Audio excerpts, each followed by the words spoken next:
Hakim-Hakim pasal 4. Debora dan Barak. Setelah Ehud mati, orang Israel melakukan pula apa yang jahat di mata Tuhan. Lalu Tuhan menyerahkan mereka ke dalam tangan Yabin, Raja Kanaan, yang memerintah di Hasor.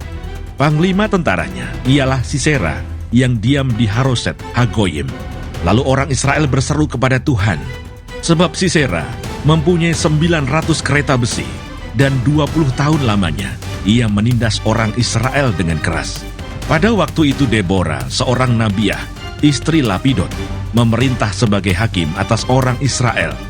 Ia biasa duduk di bawah pohon kurma Debora, antara Rama dan Betel di pegunungan Efraim. Dan orang Israel menghadap dia untuk berhakim kepadanya. Ia menyuruh memanggil Barak bin Abinoam dari Kedes di daerah Naftali, lalu berkata kepadanya, "Bukankah Tuhan Allah Israel memerintahkan demikian?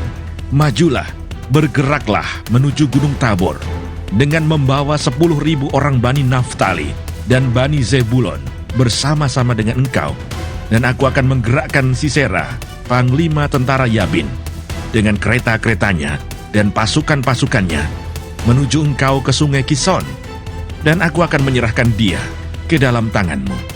Jawab Barak kepada Debora, "Jika engkau turut maju, aku pun maju. Tetapi jika engkau tidak turut maju, aku pun tidak maju." Kata Debora, "Baik, aku turut.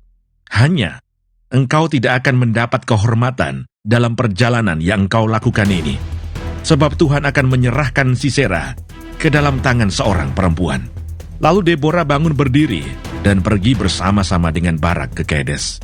Barak mengerahkan suku Zebulon dan suku Naftali ke Kedes.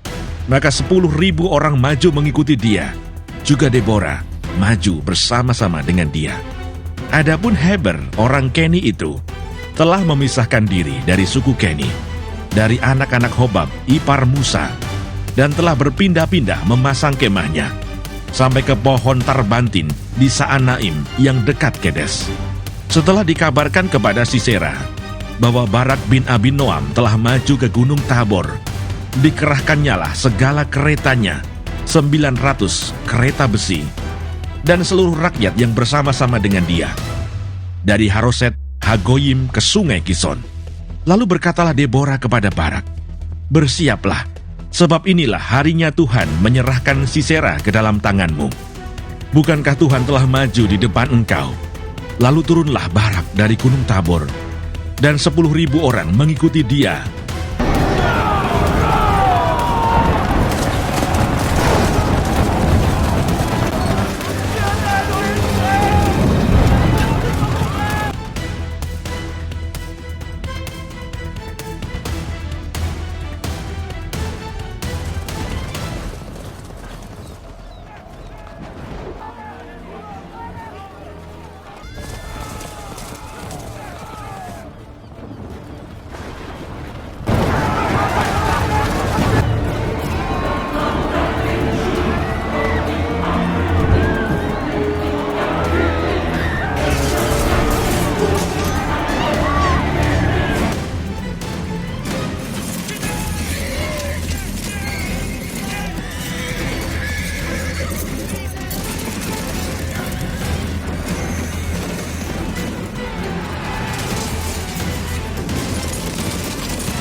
Dan Tuhan mengacaukan Sisera serta segala keretanya dan seluruh tentaranya oleh mata pedang di depan Barak, sehingga Sisera turun dari keretanya dan melarikan diri dengan berjalan kaki.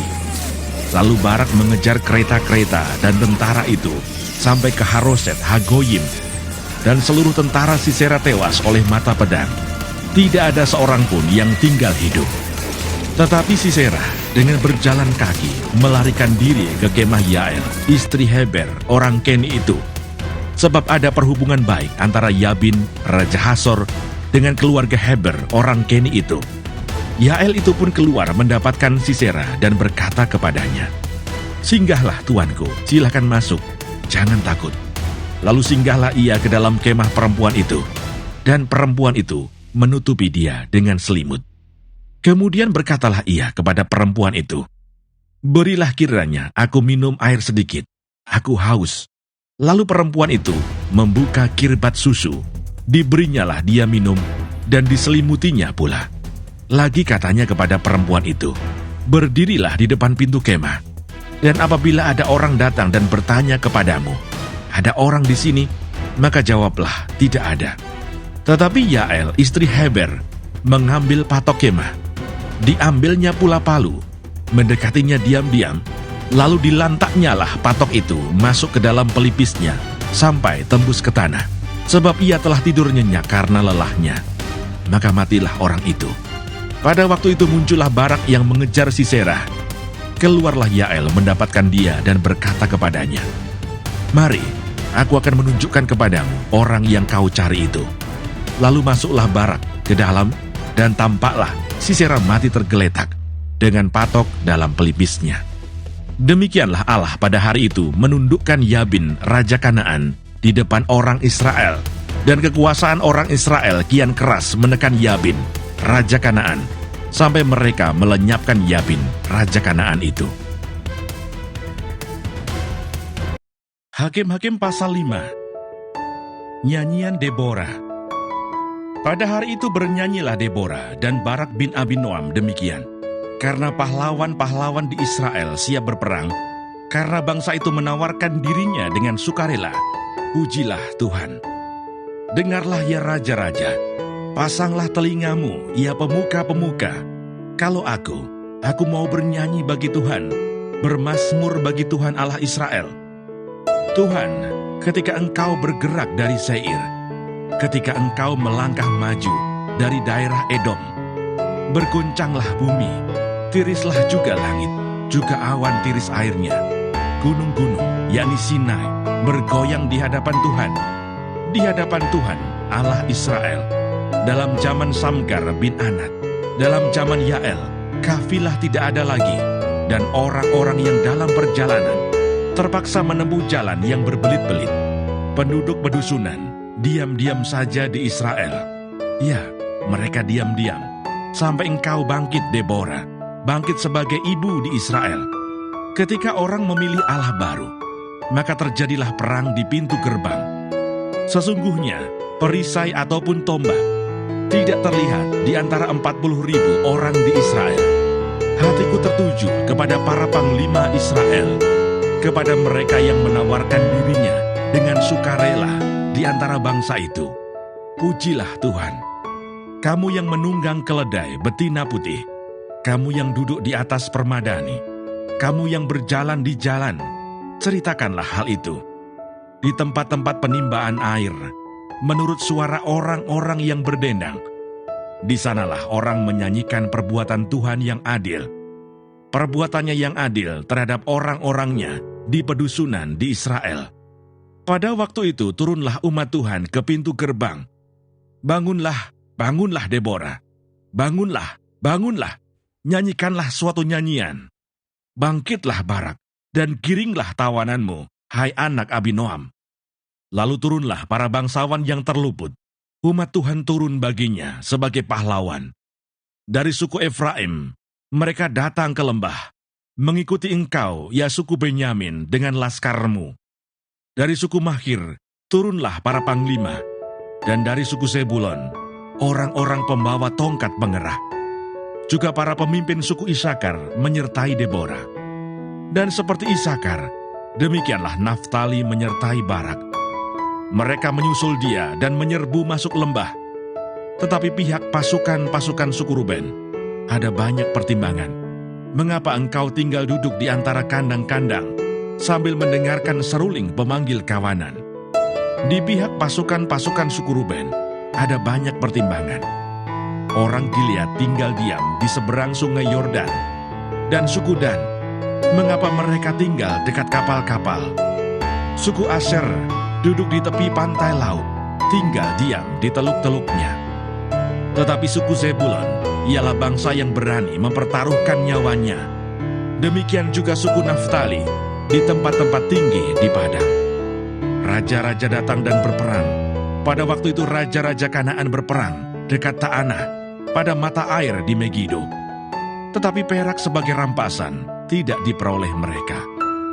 Dari langit berperang bintang-bintang, dari peredarannya mereka memerangi Sisera. Sungai Kison menghanyutkan musuh. Kison, sungai yang terkenal dari dahulu kala itu. Majulah sekuat tenaga, hai jiwaku. Ketika itu menderaplah telapak kuda, karena berpacu lari kuda-kudanya. Kutukilah kota Meros, firman malaikat Tuhan. Kutukilah habis-habisan penduduknya, karena mereka tidak datang membantu Tuhan sebagai pahlawan. Diberkatilah Yael istri Heber, orang Ken itu, melebihi perempuan-perempuan lain. Diberkatilah ia, melebihi perempuan-perempuan yang di dalam kemah. Air diminta orang itu, tetapi susu diberikannya. Dalam cawan yang indah, disuguhkannya dadih.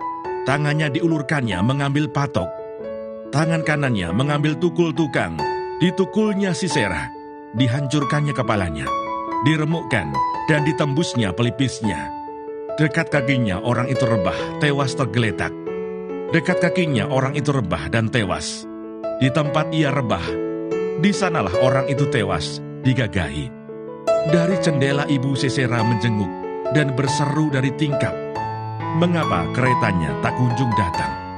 Mengapa kereta-keretanya belum kedengaran? Yang paling bijak di antara dayang-dayangnya menjawabnya, dan ia sendiri juga membalas perkataannya itu. Bukankah mereka mendapat jarahan dan membagi-baginya? Gadis seorang dua untuk setiap orang. Jarahan kain berwarna sehelai dua untuk Sisera. Jarahan kain sulaman aneka warna sehelai dua untuk leherku.